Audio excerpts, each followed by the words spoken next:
Maître Manon Leclerc, avocate et médiatrice accréditée, est avec nous. Elle nous présente sa chronique Affaires juridiques. Bonjour Manon. Bonjour David. Aujourd'hui, tu nous parles de la justice participative. Oui, parce que le 17 octobre aura lieu la journée nationale de cette journée de justice participative.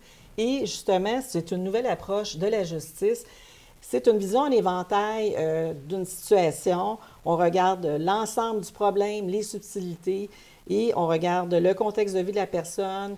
On va justement traiter le dossier autant sur l'aspect juridique, éthique, social et psychologique. C'est une façon de prévenir un problème, d'éviter d'aller faire un procès à la cour. Il y a aussi plusieurs avantages à utiliser cette approche. Oui, l'avantage, c'est que c'est moins protocolaire, moins procédural. Ça coûte moins cher en temps, énergie et argent. Évidemment, c'est adapté aux besoins des gens, à leurs valeurs. Les personnes se responsabilisent. On choisit l'endroit. On va, à un moment donné, préserver des relations respectueuses. Il y a plein d'avantages de fonctionner avec ce système-là. Maintenant, donne-nous des exemples maintenant de conflits qui peuvent être résolus grâce à cette approche. Conflit commercial, bris de contrat, chicane entre actionnaires, problème de voisinage, chicane de clôture, condo, congédiement, harcèlement au travail, des plaintes au niveau d'organismes publics, privés. Il y a de multitudes de problèmes qui peuvent être réglés par ce moyen-là. Il y a différentes façons aussi de résoudre des problèmes. Il y a différentes méthodes. Effectivement, lorsqu'on demande à un tiers, comme un médiateur, un conciliateur ou un arbitre, de régler un problème, à ce moment-là, dans le cadre d'une médiation, la personne est neutre, traite le dossier. Même chose en arbitrage, l'arbitre a une décision. On peut toujours, de personne à personne aussi, faire de la négociation.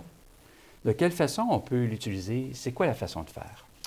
La façon de faire, c'est qu'en réalité, on doit se responsabiliser, donner les informations, être le plus transparent possible.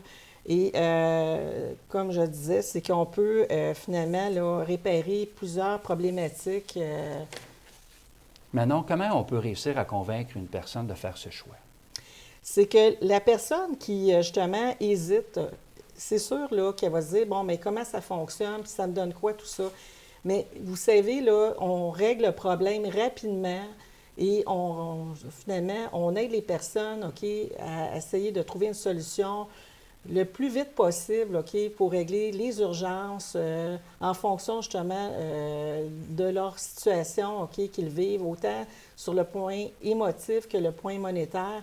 Donc, on essaie d'aider les personnes, OK, de façon pratico-pratique et finalement, mettons qu'on va en médiation, il y a un résumé des ententes et ça, c'est un outil de travail qui peut servir si une personne, à un moment donné, a un conflit avec une autre personne en matière familiale. En terminant, Manon, que dit la loi concernant la justice participative? C'est que si vous avez un litige à la cour, vous n'avez pas le choix, avant de fixer un procès, de tenter des méthodes de résolution de conflit avant de faire quoi que ce soit. Merci beaucoup pour ces informations. On se retrouve dans les prochaines semaines. Merci, David.